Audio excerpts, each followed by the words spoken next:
Bienvenue Au cœur de l'info sur France 24. Il est 19 h à Paris, à la une de l'actualité. Israël qui a lancé son offensive terrestre dans la ville de Gaza après d'intenses bombardements.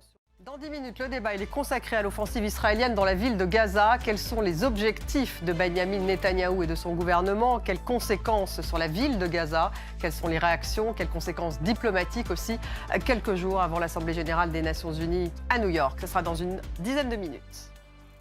Israël a donc lancé son offensive terrestre dans la ville de Gaza après d'intenses bombardements. On en parlera dans le débat dans une dizaine de minutes. En Cisjordanie, près de Toul-Karem, des bulldozers ont commencé à terrasser des terrains agricoles dans le but d'y installer une colonie. On fait un point en images avec Marc Pau.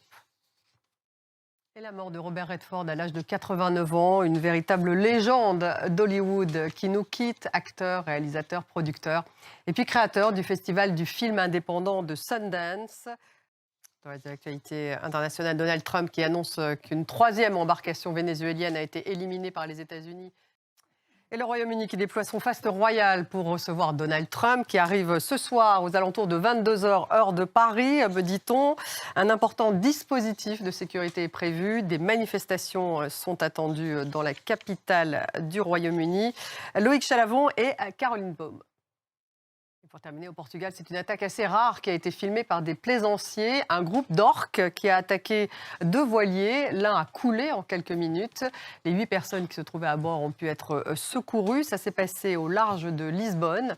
Manifestement, ce n'est pas un cas isolé. En juillet dernier, un bateau au Pays Basque avait été attaqué. Mathilde Garcia et Thomas Bayeto.